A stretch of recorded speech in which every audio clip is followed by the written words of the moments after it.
All right, now in case you're just watching us and you've just joined us live, we will be speaking to somebody who is going to give us a more detailed insight onto what exactly has been happening. Yesterday, of course, there was outroar on social media, and in case you're wondering about what that was, well, it's because NACADA released the proposed policies for alcohol consumption, of course, and sale in the country. A few things were changed with regards to what they believe is the right way to manage and regulate alcohol consumption in the country.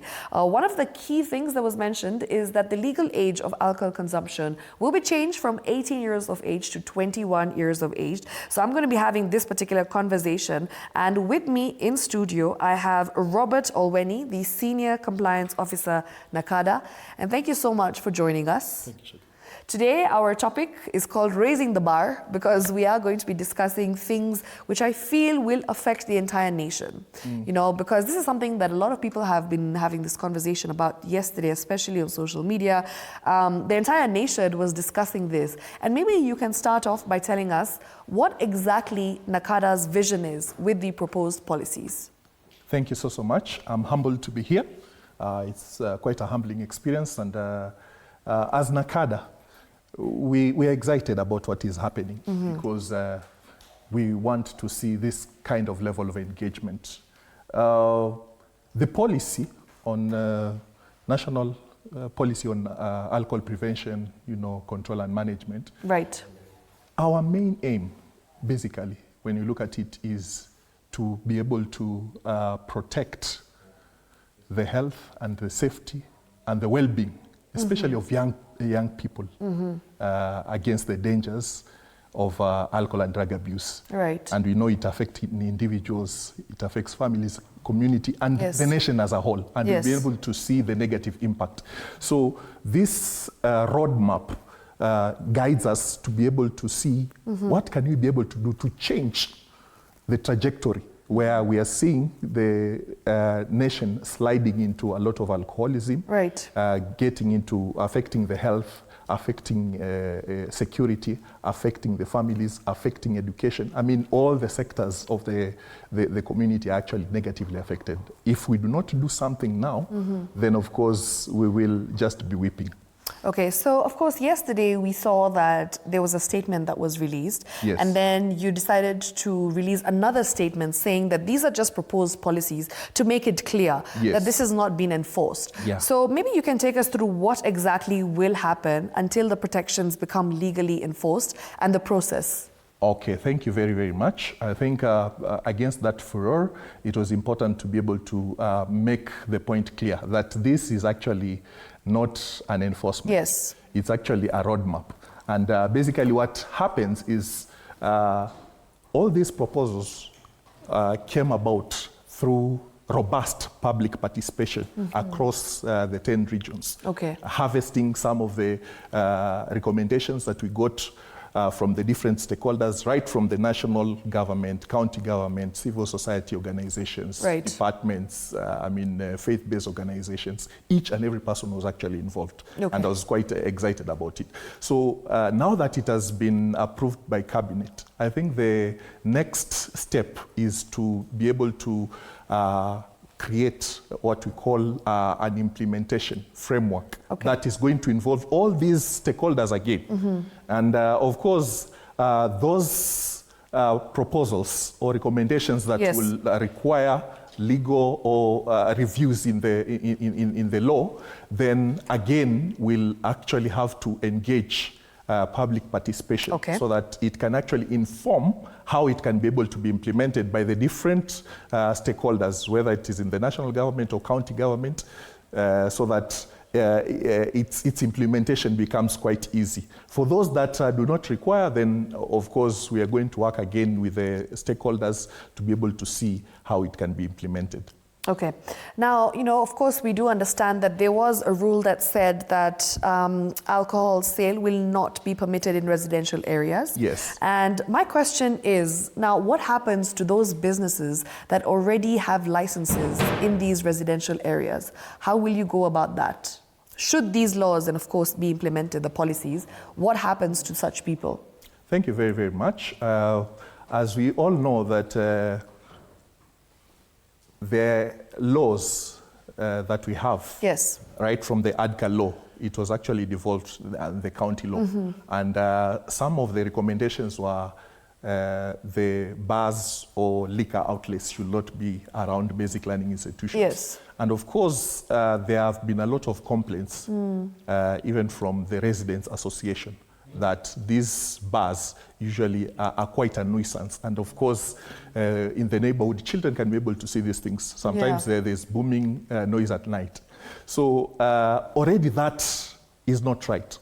So basically that requires now to work closely with the county government to ensure that that can actually be reviewed, because already it's actually against the law to actually have liquor outlets within the residential areas. Yes. So what will happen, basically, we'll be able to sit back and these licenses could actually be withdrawn. Just like for those who have had any liquor outlets within 300 meters radius, then through the enforcement with the national government, that license is actually withdrawn. Oh, okay, Yes. okay. Thanks for that clarification. Also, we have had this issue of, illegal changa dens, for instance, and we also have illegal liquor being sold. How exactly will NACADA ensure that this doesn't increase? Because we do understand that with the new proposed policies in place, where now lots of businesses will be shut down, a lot of outlets, we do understand, as you mentioned, especially those in residential areas, have a chance of their licenses being revoked. So we understand that people might now decide to use other avenues to get their businesses out there. What happens and how will the government and of course NACADA make sure that there's a crackdown on illegal dens and it doesn't end up being something that leads to a negative ripple effect on what you are trying to do in the first place? Thank you so much. I want to give a big up to our current minister, the Cabinet Secretary for Interior and National Administration. He has actually been holding what we call Jukwaa la Usalama. Okay. And currently about 22 counties have actually been visited. Yeah. And key among discussion is actually issues of dealing with illicit brews and drugs. Yes. And it has brought in the national government officers, right from the county commissioner to the lowest point of chiefs and assistant chiefs, and this what we call officers commanding police stations. Okay.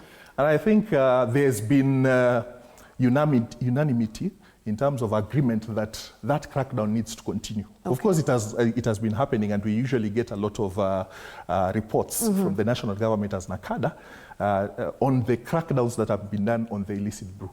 So the ball is not going to be dropped. If people thought that now we are going to have a reprieve, then the other side, it's also going to be tightened up. And actually, as national government officers, we've been given strict warning that we should not have, bangi or even these illicit brews within the community. Yes. Yeah, so when they run this way, the other side also, I think there's robust plans that are actually being put into place in terms of also supporting these security officers to ensure that that crackdown on illicit brews continues. Okay. Yeah. Okay. Including even on ethanol that has been coming from outside. Because that is what is largely used to actually concoct and make this death liquor. Yeah. Yes. Yeah. Now, one major point of contention that a lot of people have said is the fact that restaurants will be impacted. This we do know will affect the hospitality industry in the country, an industry that is generating billions of shillings every month. What exactly does that what exactly does that do to business owners, in the sense restaurant owners who are in the hospitality industry and they're currently thriving through the sale of alcohol? Will that cripple their businesses? Not necessarily, because actually we've had a privilege of implementing the Alcoholic Drinks and Control Act. Okay. And now that is within the county. One of the observations that we've made that one of the most highly abused license is that of bar and restaurant. Okay. Because bar and restaurant has a privilege of where you can actually sell and buy alcohol any time of the day. So many would seek this license while they do not even qualify. You'll find that somebody is selling liquor throughout the day, but what you have the other side is maybe a head of a goat that is boiling or selling mandazi or something like that. So in a sense, you find that the most business that is going on is that of liquor. The intention for bar and restaurant was where you can be able to have your meal and then take a drink. Exactly. But you see that has actually been abused. Again, when you go to restaurants, you'll realize that many times people who come to eat sometimes come as family. So when you come with your children there and people are drinking, already you're increasing access to these particular children. So by limiting that access, much as somebody might feel like in terms of profits are going down, the larger good is now the health and safety of these children, protecting the larger family, such that if somebody wants to take now liquor, they can actually go and take it elsewhere. So it might, of course, negatively impact them in terms of their profit, but I think what we should ask ourselves is our profit mainly in liquor or in food? So you mentioned elsewhere. Maybe you can clarify and specify which places this would be. Does that mean only a club? Yeah, of course, there are different licenses. There's odd bar licenses, there's clubs, there's of course wines and spirit places where somebody can actually be able to go, and you don't take there. You don't take it at site, you are able to go and take it elsewhere, where of course as a responsible adult, you try to ensure that there are no children around. Yes, so there are other avenues. It's not like the liquor business is being clogged. Yes, is actually being locked. Yes, I think the idea is people like we want to kill the business of liquor. No, it is not that way. Yes. Let's talk about another very controversial aspect of this particular proposed policies that we saw online. It was the marketing aspect, you know, where influencers, media personalities, public figures are not allowed to market alcoholic products. Especially with how many people have been unemployed over the past few years, and social media has now been an avenue for them to, you know, be employed, to make a living, to be able to pay their bills. So what happens to such people who are essentially the youth, who will now be unemployed because they don't have access to opportunities from, for example, you know, big companies who are selling alcohol? So how will you ensure that these young people still are able to pay their bills, they're still able to, you know, make a living online? True. I think we feel for young people. And of course, this administration promotes a lot of, you know, digital economy. And absolutely. Yes. Exactly. The question is alcohol the only thing that we can sell? And of course, you know, as a social media influencer, what is the impact of what you're actually selling to the youth or promoting? You know, what kind of value? Of course, it might seem glamorous. And I think there's a lot of glamorization of alcohol in music, in videos, in TikTok, you know, anything that comes out. I mean, alcohol is made to look so cool, so attractive. But look at it at the other end. When all these young people get into alcohol, the kind of, you know, the negative effect. In fact, we usually have been saying, and I think you've seen it over the past few days, that science and you know, according to, you know, health, neuroscience and all that, it has actually shown that the brain continues to develop up to age 25. And actually the last part to develop is the prefrontal cortex, which is actually responsible for, you know, decision making, you know, impulse, risk assessment. So when these young people get into alcohol that early, then the chances of them having substance use disorder is highly increased. Therefore, they'll not be productive. They'll not be contributing members of the society. So we need to see which tap are we opening for these young people. What impact? In terms of school, of course, performance is reduced, unwanted pregnancies, crime, I mean, the negative consequences are immense. Yeah. In fact, sometimes when you look at the amount of money you make, like for example, people say like, oh, it's like 51 billion. But in terms of health cost and the risk, it's double that, what we pay as a country. So what we're encouraging young people, because they are very sharp-minded and creative. Yeah. They usually say that if you can sell alcohol, you can sell anything. Yeah. So there are many other things, creative things that can actually be done, where we can actually make our young people to be more productive rather than getting lost in alcohol when they're young. Of course, when they're much older, they can be able to take. When they can be able to assess and actually make better decisions about their life, establishing family, even becoming productive in work and all that.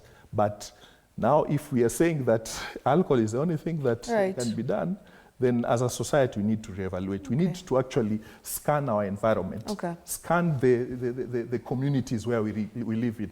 And of course there are all these mental health problems. Young people are going through stress. And stress, when you mix with alcohol, I mean, is a double tragedy. Yeah. Yes, so that is one of the things that we want to encourage young people, that alcohol is not the only thing you can sell. Yeah. When you're making music, you don't have to glamorize alcohol, because you know that these people, much as they think they're having fun, it is their future that they are destroying. Although some would argue, sir, that when you mentioned that stress and alcohol combined is hazardous. We all know that. Yes. But now that you're taking away their jobs, wouldn't that lead to double the stress, unemployment? Actually, the issue is not taking away their jobs. Yeah. I think it's reevaluating again. Okay. What else can actually be done? Okay. What else, I mean, can they use their talent for? Because, I mean, if you tell me that the only thing you can do is to promote alcohol, then it begins to, sadly, I mean, somebody will question, are you more creative? Of course. Yes, because sometimes even us, we lose jobs. But maybe you get into entrepreneurship or you start something. Of course, the initial part will be painful, but when you look at it in futuristic manner, then you'll have contributed in helping the future generation. Okay. Lastly, as we wrap up, there's one more question that I had for you with regards to other drugs. Drug abuse in general is quite broad. Alcohol isn't the main thing that the country is focusing on. How exactly will NACADA ensure that we are also pinpointing these other drugs that are being abused by the younger generation and not just focusing on one aspect, which is alcohol? Okay, thank you so much for noting that. And I'm glad when you look at the policy, it's quite comprehensive. Yes. It has about 8 thematic areas. Okay. I think what has called the furor is alcohol, of course. Just the third, yeah. But it has robust in terms of prevention, in terms of, treatment and rehabilitation. Yes. In terms of multi-agency enforcement and crackdown and all that. That is not left. Okay. That is also going to be combated by the different, key stakeholders. Of course, as NACADA, we are working with all the key stakeholders, national government. We've done a lot of community work group trainings, bringing together CSOs, FPOs, national government. We are also doing a lot of awareness for parents, because actually at the family fabric is where, the rubber meets the road. That is where, there's a lot of challenge. Yes. Because we do not watch our children right from their young, and prevention needs to start early. And the parents need to be empowered on how to, care, communicate with their children, being involved in their life, listen to them, and monitor where they are, who are their friends, and all that. So all that is actually being taken care of. And of course, we've have a lot of resources, right from training to materials that are in our website that people can be able to download that are age-specific, targeting those in high school, in primary school, targeting teachers, targeting parents. We've actually also developed national guidelines on alcohol and substance use prevention and management for schools. So we're working with all the sectors, education, we're working with also religious leaders, just to be able to combat this problem, because it's a combined effort. multi-component. Okay. I mean, it's not just about dealing with supply suppression. Yes. Also, demand reduction through prevention, education and awareness, and advocacy. Thank you. Thank you very much. That is Robert Olweny, the Senior Compliance Officer for NACADA. We appreciate your time and thank you so much for just being able to clarify a few things that a lot of Kenyans must be thinking. And now that you've put the record straight, I'm sure that they will have a better understanding of what's to come and what to expect in the future should these proposed policies be implemented. Thank you once again for joining us right here. Thank you so much. Allow me to also share NACADA helpline, toll-free line. Please. It's 1192. That is a line that is toll-free. You can call any time of the day to report any incidents, to be able to ask where your loved one can be referred for treatment and rehabilitation. Of course, as NACADA, we have a model rehab center in Miritini in Mombasa where people can be able to get help. Let's continue to engage. Let's continue to work together. All right. And thank you so much. We are humbled. Thank you. Thank you so much once again. All right. And with that, it's time for us to get into business news.